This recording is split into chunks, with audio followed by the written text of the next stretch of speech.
जय हिंद। आप सभी दोस्तों को मेरे स्टूडियो में स्वागत है। आज मैं आप लोगों को संविधान के अनुच्छेद के बारे में बतलाने वाला हूं, जो आप लोगों की परीक्षाओं की दृष्टि से बहुत ही महत्वपूर्ण है। मेरा आप लोगों से रिक्वेस्ट है, वीडियो को अंत तक देखें और शेयर करें ताकि सभी छात्र देख सकें। तो अनुच्छेद 1 में संघ का नाम और राज्य क्षेत्र का वर्णन किया गया है। अनुच्छेद 2 में नए राज्यों का प्रवेश या स्थापना का वर्णन किया गया है। अनुच्छेद 3 में राज्य का निर्माण तथा सीमाओं या नामों में परिवर्तन का उल्लेख किया गया है। अनुच्छेद 4 में पहली अनुसूचित व चौथी अनुसूची के संशोधन तथा 2 और 3 के अधीन बनाई गई विधियां का उल्लेख किया गया है। अनुच्छेद 5 में संविधान के प्रारंभ पर नागरिकता का उल्लेख किया गया है। अनुच्छेद 6 में भारत आने वाले व्यक्तियों को नागरिकता का उल्लेख किया गया है। अनुच्छेद 7 में पाकिस्तान जाने वालों को नागरिकता का उल्लेख किया गया है। अनुच्छेद 8 में भारत के बाहर रहने वाले व्यक्तियों का नागरिकता का उल्लेख किया गया है। अनुच्छेद 9 में विदेशी राज्य की नागरिकता लेने पर नागरिकता का न होना का उल्लेख किया गया है। अनुच्छेद 10 में नागरिकता के अधिकारों का बना रहना का उल्लेख किया गया है। अनुच्छेद 11 में संसद द्वारा नागरिकता के लिए कानून का विनियमन का उल्लेख किया गया है। अनुच्छेद 12 में राज्य की परिभाषा का उल्लेख किया गया है। अनुच्छेद 13 में मूल अधिकारों को असंगत या अल्पीकरण करने वाली विधियां का उल्लेख किया गया है। अनुच्छेद 14 में विधि के समक्ष समानता का उल्लेख किया गया है। अनुच्छेद 16 में लोक नियोजन में अवसर की समानता का उल्लेख किया गया है। अनुच्छेद 17 में अस्पृश्यता का अंत का उल्लेख किया गया है। देखिए बाबू, ये बहुत ही इम्पोर्टेंट क्वेश्चन है जो आप लोगों से पिछली परीक्षाओं में पूछे गए हैं।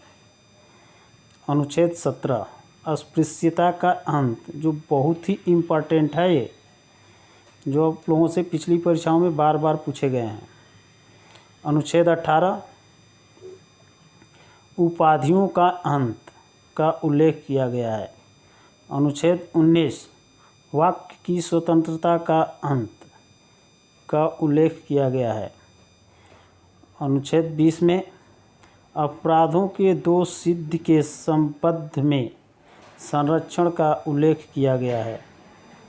अनुच्छेद 21 में प्राण और दैहिक स्वतंत्रता का उल्लेख किया गया है।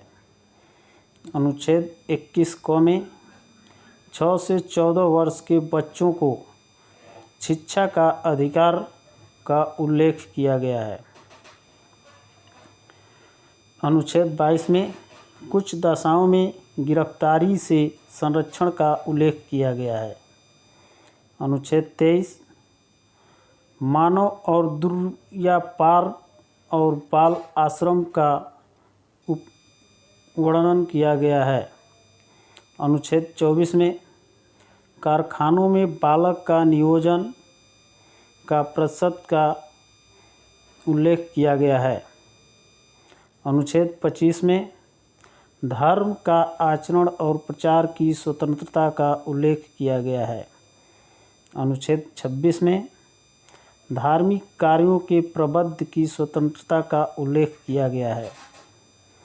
अनुच्छेद 29 में अल्पसंख्यक वर्गों के हितों का संरक्षण का उल्लेख किया गया है।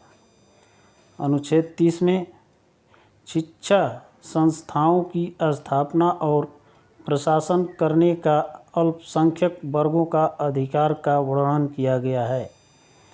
अनुच्छेद 32 में अधिकारों को प्रवर्तित कराने के लिए उपचार का वर्णन किया गया है। अनुच्छेद 36 में परिभाषा का उल्लेख किया गया है। अनुच्छेद 40 में ग्राम पंचायतों का संगठन का उल्लेख किया गया है। अनुच्छेद 48 में कृषि और पशुपालन संगठन का उल्लेख किया गया है। अनुच्छेद 48 क में पर्यावरण, वन तथा वन्य जीवों की रक्षा का वर्णन किया गया है। अनुच्छेद 49 में राष्ट्रीय स्मारक स्थानों और वस्तुओं का संरक्षण का उल्लेख किया गया है। अनुच्छेद 50 में कार्यपालिका से न्यायपालिका का पृथक्करण का उल्लेख किया गया है। अनुच्छेद 51 में अंतर्राष्ट्रीय शांति और सुरक्षा का उल्लेख किया गया है। अनुच्छेद 51 क में मूल कर्तव्य का उल्लेख किया गया है। अनुच्छेद 52 में भारत का राष्ट्रपति का उल्लेख किया गया है। अनुच्छेद 53 में संघ की कार्यपालिका शक्ति का उल्लेख किया गया है। अनुच्छेद 54 में राष्ट्रपति का निर्वाचन का उल्लेख किया गया है। अनुच्छेद 55 में राष्ट्रपति के निर्वाचन की रीति का उल्लेख किया गया है। अनुच्छेद 56 में राष्ट्रपति की पदावधि का उल्लेख किया गया है। अनुच्छेद 57 में पुनर्निर्वाचन के लिए पात्रता का उल्लेख किया गया है। अनुच्छेद 58 में राष्ट्रपति निर्वाचित होने के लिए अर्हताएं का उल्लेख किया गया है। अनुच्छेद 59 में राष्ट्रपति पद के लिए शर्तें का उल्लेख किया गया है। अनुच्छेद 60 में राष्ट्रपति की शपथ का उल्लेख किया गया है। अनुच्छेद 61 में राष्ट्रपति पर महाभियोग चलाने की प्रक्रिया का उल्लेख किया गया है। अनुच्छेद 62 में राष्ट्रपति पद पर व्यक्ति को भरने के लिए निर्वाचन का समय और रीतियां का उल्लेख किया गया है।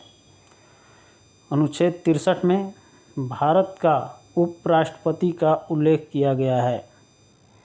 अनुच्छेद 64 में उपराष्ट्रपति का राज्यसभा का पदेन सभापति होना का वर्णन किया गया है। अनुच्छेद 66 में उपराष्ट्रपति का निर्वाचन का उल्लेख किया गया है। अनुच्छेद 67 में उपराष्ट्रपति की पदावधि का उल्लेख किया गया है। अनुच्छेद 68 में उपराष्ट्रपति के पद की रिक्त पद के लिए निर्वाचन का उल्लेख किया गया है। अनुच्छेद 69 में उपराष्ट्रपति द्वारा शपथ का उल्लेख किया गया है। अनुच्छेद 70 में अन्य आकस्मिकता में राष्ट्रपति के कर्तव्यों का निर्वहन का उल्लेख किया गया है। अनुच्छेद 71 में राष्ट्रपति और उपराष्ट्रपति के निर्वाचन संबंधी विषय का उल्लेख किया गया है। अनुच्छेद 72 में क्षमादान की शक्ति का उल्लेख किया गया है। अनुच्छेद 73 में संघ की कार्यपालिका शक्ति का विस्तार का उल्लेख किया गया है। अनुच्छेद 74 में राष्ट्रपति को सलाह देने के लिए मंत्रिपरिषद का उल्लेख किया गया है। अनुच्छेद 75 में मंत्रियों के बारे में उपपद का वर्णन किया गया है। अनुच्छेद 76 में भारत का महान्यायवादी का उल्लेख किया गया है। अनुच्छेद 77 में भारत सरकार के कार्य का संचालन का उल्लेख किया गया है। अनुच्छेद 78 में राष्ट्रपति को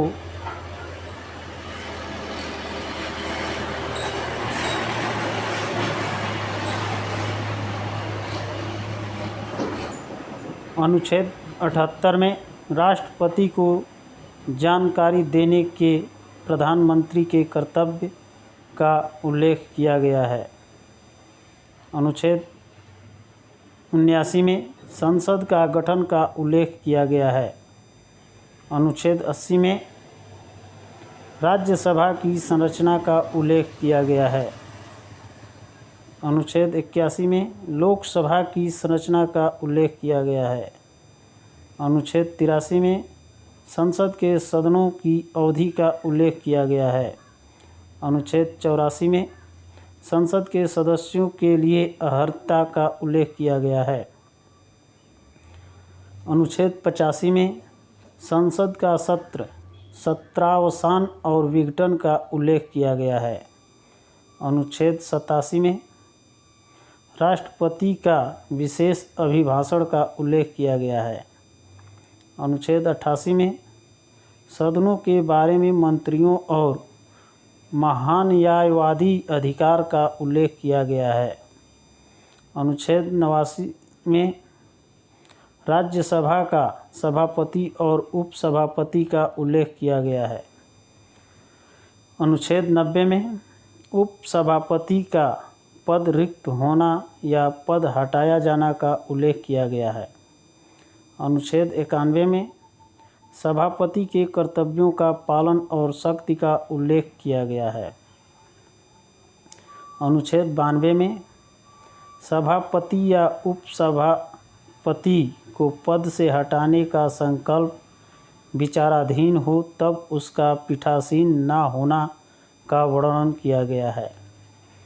अनुच्छेद 93 में लोकसभा का अध्यक्ष और उपाध्यक्ष का वर्णन किया गया है। अनुच्छेद 94 में अध्यक्ष और उपाध्यक्ष का पद रिक्त होना का उल्लेख किया गया है।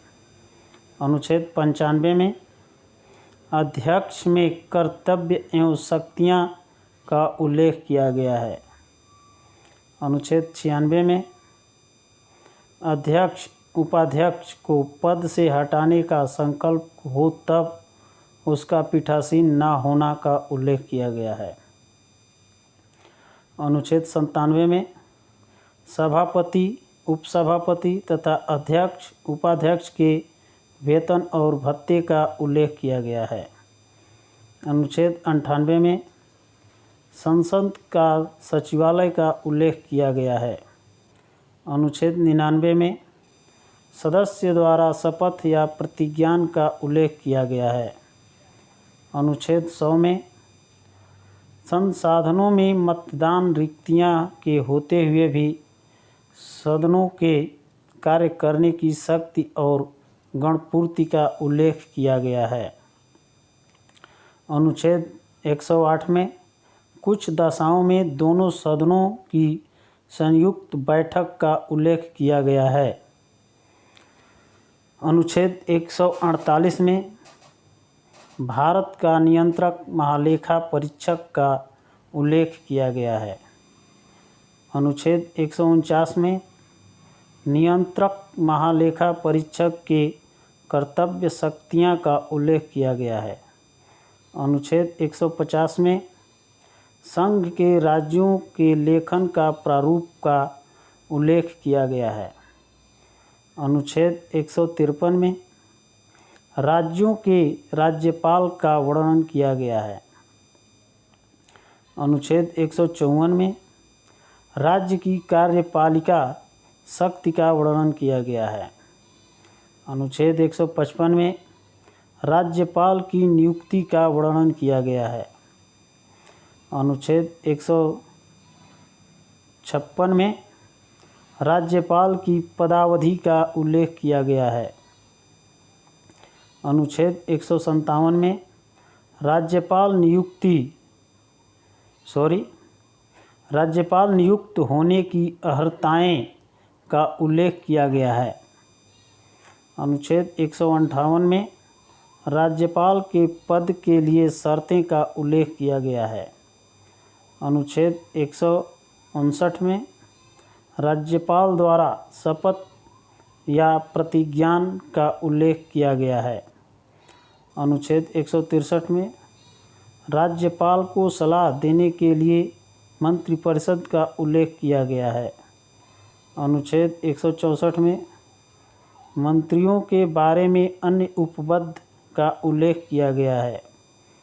अनुच्छेद 165 में राज्य का महाधिवक्ता का उल्लेख किया गया है।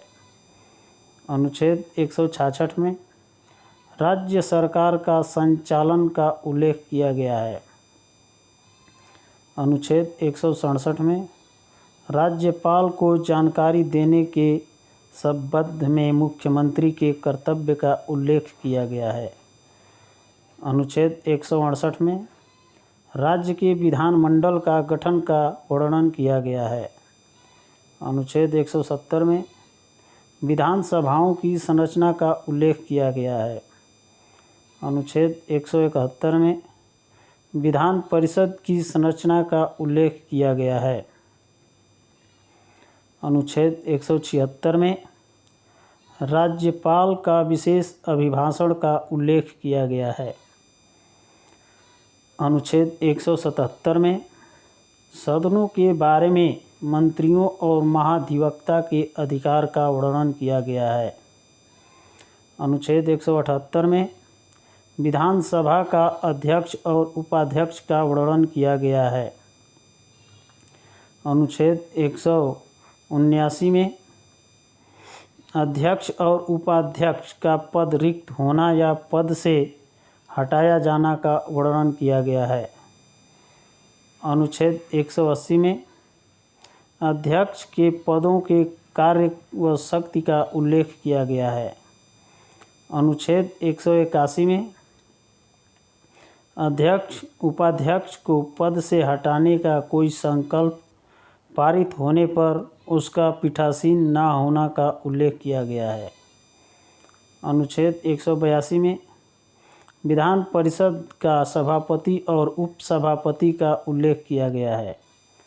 अनुच्छेद 183 में सभापति और उपसभापति का पद रिक्त होना, पद त्याग या पद को से हटाया जाना का वर्णन किया गया है। अनुच्छेद 184 में सभापति के पद के कर्तव्यों का पालन व शक्ति का वर्णन किया गया है। अनुच्छेद 185 में सभापति उपसभापति को पद से हटाए जाने का संकल्प विचाराधीन होने पर उसका पीठासीन न होना का वर्णन किया गया है। अनुच्छेद 186 में अध्यक्ष, उपाध्यक्ष, सभापति और उपसभापति के वेतन और भत्ते का वर्णन किया गया है। अनुच्छेद 187 में राज्य के विधानमंडल का संचालन का उल्लेख किया गया है। अनुच्छेद 188 में सदस्यों द्वारा शपथ या प्रतिज्ञान का उल्लेख किया गया है। अनुच्छेद 189 में सदनों में मतदान रिक्तियां होते हुए भी साधनों का कार्य करने की शक्ति और गणपूर्ति का उल्लेख किया गया है। अनुच्छेद 199 में धन विदेश की परिभाषा का उल्लेख किया गया है। अनुच्छेद 200 में विधायकों पर अनुमति का उल्लेख किया गया है। अनुच्छेद 202 में वार्षिक वित्तीय विवरण का उल्लेख किया गया है। अनुच्छेद 213 में विधानमंडल में अध्यादेश सत्यापित करने के राज्यपाल की शक्ति का उल्लेख किया गया है। अनुच्छेद 214 में राज्यों के लिए उच्च न्यायालय का उल्लेख किया गया है। अनुच्छेद 215 में उच्च न्यायालयों का अभिलेख न्यायालय होना का उल्लेख किया गया है। अनुच्छेद 216 में उच्च न्यायालय का गठन का उल्लेख किया गया है। अनुच्छेद 217 में उच्च न्यायालय न्यायाधीश की नियुक्ति पद्धति शर्तें का उल्लेख किया गया है। अनुच्छेद 221 में न्यायाधीशों का वेतन का उल्लेख किया गया है। अनुच्छेद 222 में एक न्यायालय से दूसरे न्यायालय में न्यायाधीशों का अंतरण का उल्लेख किया गया है। अनुच्छेद 223 में कार्यकारी मुख्य न्यायमूर्ति के नियुक्ति का उल्लेख किया गया है। अनुच्छेद 224 में अन्य न्यायाधीशों की नियुक्ति का वर्णन किया गया है। अनुच्छेद 226 में कुछ रिट निकालने के लिए उच्च न्यायालय की शक्ति का उल्लेख किया गया है। अनुच्छेद 231 में 2 या अधिक राज्यों के लिए एक ही उच्च न्यायालय की स्थापना का वर्णन किया गया है। अनुच्छेद 233 में जिला न्यायाधीशों की नियुक्ति का वर्णन किया गया है। अनुच्छेद 241 में संघ राज्य क्षेत्र के लिए उच्च न्यायालय का उल्लेख किया गया है। अनुच्छेद 243 में पंचायत नगर पालिका एवं सहकारी समितियां का उल्लेख किया गया है। अनुच्छेद 244 में अनुसूचित क्षेत्रों व जनजाति क्षेत्रों का प्रशासन का उल्लेख किया गया है। अनुच्छेद 252 में 2 या अधिक राज्य के लिए सहमति से विधि बनाने की संसद की शक्ति का उल्लेख किया गया है। अनुच्छेद 254 में संसद द्वारा बनाई गई विधियों और राज्यों के विधानमंडल द्वारा बनाए गए विधियों में असंगति का उल्लेख किया गया है। अनुच्छेद 256 में राज्यों की और संघ की बाध्यता का उल्लेख किया गया है। अनुच्छेद 257 में कुछ दशाओं में राज्यों पर संघ का नियंत्रण का उल्लेख किया गया है। अनुच्छेद 262 में अंतर्राज्यिक नदियों या नदी टूनों के जल संबंधी विवादों का न्याय निर्णय का उल्लेख किया गया है। अनुच्छेद 263 में अंतर्राज्यीय विकास परिषद का गठन का उल्लेख किया गया है। अनुच्छेद 266 में संचित निधि का अनुच्छेद 266 में संचित निधि का उल्लेख किया गया है। अनुच्छेद 267 में आकस्मिकता निधि का उल्लेख किया गया है। अनुच्छेद 269 में संघ द्वारा अद्विहित और संग्रहित किंतु राज्यों को सौंपे जाने वाले कर का उल्लेख किया गया है। अनुच्छेद 270 में संघ द्वारा इकट्ठे किए कर संघ और राज्यों के बीच वितरित किए जाने वाले कर का उल्लेख किया गया है। अनुच्छेद 280 में वित्त आयोग का उल्लेख किया गया है। अनुच्छेद 281 में वित्त आयोग की सिफारिशें का उल्लेख किया गया है। अनुच्छेद 292 में भारत सरकार द्वारा उधार लेना का वर्णन किया गया है। अनुच्छेद 293 में राज्य द्वारा उधार लेना का वर्णन किया गया है। अनुच्छेद 300 क में संपत्ति का अधिकार का वर्णन किया गया है। अनुच्छेद 301 में व्यापार वाणिज्य और समागम की स्वतंत्रता का उल्लेख किया गया है। अनुच्छेद 309 में राज्य की सेवा करने वाले व्यक्तियों की भर्ती और सेवा की शर्तों का उल्लेख किया गया है। अनुच्छेद 310 में संघ या राज्य की सेवा करने वाले व्यक्तियों की पदावधि का उल्लेख किया गया है। अनुच्छेद 313 में संक्रमणकालीन उपबद्ध का उल्लेख किया गया है। अनुच्छेद 315 में संघ राज्य के लिए लोक सेवा आयोग का उल्लेख किया गया है। अनुच्छेद 316 में सदस्यों की नियुक्ति एवं पदावधि का उल्लेख किया गया है। अनुच्छेद 317 में लोक सेवा आयोग के किसी सदस्य को हटाया जाना या निलंबित किया जाना का उल्लेख किया गया है। अनुच्छेद 320 में लोक सेवा आयोग के कृत्य का उल्लेख किया गया है। अनुच्छेद 323 क में प्रशासनिक अधिकरण का वर्णन किया गया है। अनुच्छेद 323 ख में अन्य विषयों के लिए अधिकरण का उल्लेख किया गया है। अनुच्छेद 324 में निर्वाचनों के अधीक्षण, निर्देशन और नियंत्रण का निर्वाचन आयोग में निहित होना का उल्लेख किया गया है। अनुच्छेद 329 में निर्वाचन संबंधी मामलों में न्यायालय के हस्तक्षेप का वर्णन किया गया है। अनुच्छेद 330 में लोकसभा में अनुसूचित जाति और अनुसूचित जनजाति के लिए स्थानों का आरक्षण किया गया है। अनुच्छेद 331 में लोकसभा के आंग्ल भारतीय समुदाय का प्रतिनिधित्व का उल्लेख किया गया है। अनुच्छेद 332 में राज्य के विधानसभा में अनुसूचित जाति और अनुसूचित जनजातियों के लिए स्थानों का आरक्षण का उल्लेख किया गया है। प्रतिनिधित्व। अनुच्छेद 343 में संघ की परिभाषा का उल्लेख किया गया है। अनुच्छेद 344 में राजभाषा के संबंध में आयोग और संसद की समिति का उल्लेख किया गया है।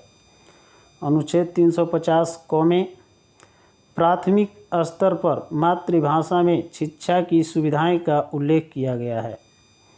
अनुच्छेद 351 में हिंदी भाषा के विकास के लिए निर्देश का उल्लेख किया गया है। अनुच्छेद 352 में आपात और उद्घोषणा का प्रभाव का उल्लेख किया गया है। अनुच्छेद 356 में राज्य में संवैधानिक तंत्र के विफल हो जाने की दशा में उपबद्ध का वर्णन किया गया है। अनुच्छेद 360 में वित्तीय आपात के बारे में उपबद्ध का उल्लेख किया गया है। अनुच्छेद 368 में संविधान का संशोधन करने की संसद की शक्ति और उसकी प्रक्रिया का उल्लेख किया गया है। अनुच्छेद 377 में भारत के नियंत्रक महालेखा परीक्षक के बारे में उपबद्ध का उल्लेख किया गया है।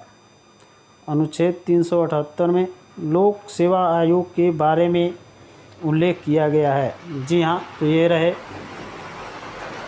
आप लोगों के अनुच्छेद और जो आप लोगों को पिछली परीक्षाओं में देखने को मिले हैं और आगामी परीक्षाओं में आने के चांसेस बनते हैं।